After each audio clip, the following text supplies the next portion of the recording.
সন্দেশখালীর viral ভিডিওয়ে BJP মণ্ডল সভাপতি গঙ্গাধর কয়ালের বক্তব্যে এই সমস্ত কিছু প্রকাশ্যে আসে। ভাইরাল ভিডিওয়ে গঙ্গাধরের বক্তব্যে সন্দেশখালীর নির্যাতন নিয়েই প্রশ্ন উঠে যায়। আরও একটা বক্তব্য গঙ্গাধরের, কোচবিহারে প্রচারে নিয়ে যাওয়া হয়েছিল সন্দেশখালীর মহিলাদের, সেখানেও মহিলাদের প্রশিক্ষণ নিয়ে প্রশ্ন ওঠে। এমন মহিলা নিয়ে গেছে নাকি কোচবিহারে একটা সভাতে, যেটা আমাদের শান্তনের এরিয়ায় একটা মিস্ত্রি, মেয়েটার নাম অলকা মিস্ত্রি না কি একটা, লতিকা মিস্ত্রি, লতিকা, ও নাকি বিবৃতি উল্টো দিয়েছে ওখানে গিয়ে। কোথায় গিয়ে? ওই কোচবিহারের কোনো একটা সভাতে নাকি, জলপাইগুড়িতে। আর কি বিবৃতি দিয়েছে?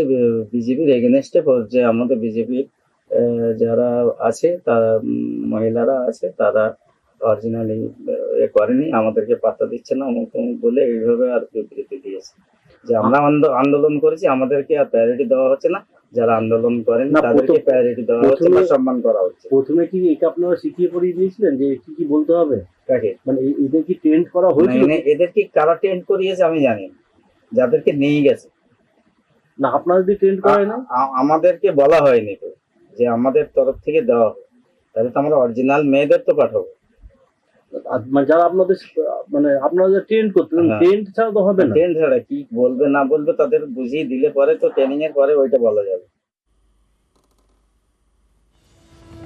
গঙ্গাধর কয়ালের ভিডিওর পর সন্দেশখালী নিয়ে আবারও এক ভিডিও, সেই ভাইরাল এই ভিডিও নিয়ে নতুন করে শুরু হয়েছে রাজনৈতিক চর্চা। আমরা নির্যাতিত মায়েরা যদি সন্দেশখালীতেই পড়ে আছি, তাহলে আমাদের মুখ নিয়ে কারা গিয়েছে এটা তো আমাদের জানার প্রয়োজন আছে। আর ওখানে যে রাষ্ট্রপতি ম্যাডামের কাছে গিয়েছে, আমরা নির্যাতিত, আমরাই আন্দোলনের মেন মুখ। আমাদেরকে না নিয়ে গিয়ে অন্য কাউকে সাজিয়ে নিয়ে গেছেন, ওনার সাহসটা কে দিয়েছে? আবারও এক ভাইরাল ভিডিও, সন্দেশখালী নিয়ে ভোটের হাওয়া ফের গরম। বিজেপির বসিরহাটের প্রার্থী, যার সাথে স্বয়ং প্রধানমন্ত্রী কথা বলেছেন এবং যিনি 2000 টাকা নিয়ে মিথ্যে মামলা করেছে গঙ্গাধর কয়ালের কথায়, সেই রেখাপাত্র বলছে বিজেপি যাদেরকে রাষ্ট্রপতির কাছে নিয়ে গেছে তাদেরকে সাজিয়ে নিয়ে গেছে, তারা আন্দোলনের মুখ নয়। রেখাপাত্রর মতো একজন দলিত পরিবারের, তফসিলি পরিবারের গরিব মেয়েকে পিসিআর ভাইপো এত ভয় পাচ্ছে, এটাই সবচেয়ে বেশি আমাদের কাছে গর্বের। এই লড়াইতে গরিব জিতবে, রেখাপাত্র জিতবে। ওখানে হাজার হাজার লোক ভিকটিম, কে জানে, খালি যাদের সামনে আনা হয়েছে বা বলছে তারাই ভিকটিম। যারা মুখ খুলছে না, বলছে না পাবলিকের সামনে, মিডিয়ার সামনে, তারা ভিকটিম নয়। তারা রাষ্ট্রপতির সামনে বলেছে, এখানে বলেনি। পাড়ায় পাড়ায় ওখানে ভিকটিম, মহিলাদের ছাড়া হয়নি কাউকে। আজ নয়, 10 বছর 12 বছর ধরে এই ঘটনা চলছে। যারা এই কথা বলছে তারা জানতে পারবে ভোটের পরে যখন খোলাখুলি সবাই রাস্তায় নামবে। যে সময় এই অসত্য কথাগুলো চিঠিতে সই করা হলো মহিলাদের দিয়ে, তারপর এটা যে অসত্য সেটা যখন এখন বেরিয়ে এসছে, এই পুরনো ভিডিও রেখাপাত্র চালানো হচ্ছে, যেখানে তিনি বোধহয় আক্ষেপ করছেন যে কই আমাকে তো কেউ নিয়ে গেল না রাষ্ট্রপতির কাছে। তার মানে তিনি একটু ফুটেজটা চেয়েছিলেন সেই সময়। অন্যান্য মহিলাদেরকে বিজেপি সাজিয়ে অসত্য কথা বলার জন্য মহামান্য রাষ্ট্রপতির কাছেও তাকেও মিসগাইড করতে এরা গিয়েছিল, তাকেও মিসগাইড করেছে। সেই টিমে তিনি বোধহয় ছিলেন না রেখাপাত্রর, তাই দুঃখ এবং আক্ষেপ। এই ভাইরাল ভিডিওয়ে রেখাপাত্রর সঙ্গে দেখা গেছে বিজেপি কর্মী পিয়ালি দাসকেও। এই পিয়ালির নিশানায় অনুপ দাস নামে এক ব্যক্তি।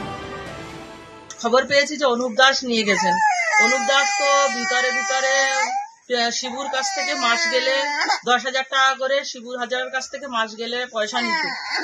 তাহলে ওনার সাথে খবর আছে যে পদ্মা মণ্ডলও গেছেন। তাহলে কি আমরা এটাই জানবো যে পদ্মা মণ্ডল টিএমসির লোক, উপরে বিজেপি করে? যে অনুপ দাসের নাম উঠে এসেছে, সেই অনুপ দাসকে ব্যক্তিগতভাবে আমি 20 বছরের বেশি সময় ধরে চিনি। সে দীর্ঘদিনের বিজেপি কর্মী, আমাদের ভূ সংগঠনের সঙ্গে যুক্ত। সাধারণ মহিলারা আন্দোলনে সামিল হয়েছেন, প্রত্যেকে চেনা সম্ভব নয়। সেই বিভ্রান্তি থেকে, কোনো রটনা থেকে এ ধরনের বক্তব্য আসতে পারে। বিজেপি কখন কি করবে, কার কাছে টাকা নেবে, কখন অভিনয় করবে, অভিনেতা সাজাবে, অভিনেত্রী সাজাবে, এ বলা মুশকিল। এদের কোনো সংগঠন নেই। এরা আসলে পয়সার বিনিময়ে রাজনীতির ময়দানে লড়াই করতে চাইছে। সন্দেশখালীর মহিলাদের 2000 টাকা প্যাকেটে পকেটে গেছে, তার লিস্টও আছে। এদেরকে ভুল বোঝানো হয়েছিল যে শিবু হাজরাকে, উত্তম সর্দারকে অ্যারেস্ট করা হবে, আপনারা এই নাটকে অংশগ্রহণ করুন। যারা টাকার বিনিময়ে বিক্রি হয়েছে তারা আন্দোলনের মুখ না, তারা ষড়যন্ত্রের মুখ, তারা নাটকের মুখ। নিউজ 18 বাংলা।